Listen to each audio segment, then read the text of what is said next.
शेतकऱ्याच्या पोरांनो, आपल्या बापानं पिकवलेलं सगळं पाण्यात गेलं, सगळं संपलंय. आता जबाबदारी आपली आहे.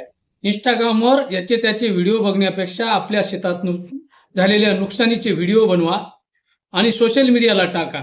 टाकताना या देशाचा राष्ट्रपती, या देशाचा पंतप्रधान, या देशाचा उपराष्ट्रपती, या देशाचा कृषी मंत्री, या देशाचा अर्थमंत्री, या राज्याचा मुख्यमंत्री, या राज्याचा उपमुख्यमंत्री, या राज्याचा कृषी मंत्री, तुमच्या भागाचा खासदार, तुमच्या भागाचा आमदार, तुमच्या भागाचा कलेक्टर, तुमच्या भागाचा तहसीलदार, या सगळ्यांना त्याच्यामध्ये मेन्शन करा आणि तुमची विदारक परिस्थिती त्यांच्यासमोर मांडा.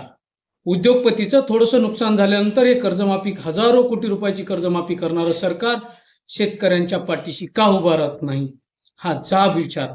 शेतकऱ्यांच्या पोरांनो, ही तुमची जबाबदारी आहे. बापाने पिकवायचं काम केलं, आता या अन्यायाला वाचा फोडण्याचं काम हे तुमचं आहे आणि हे तुम्ही केलंच पाहिजे. जय शिवराय.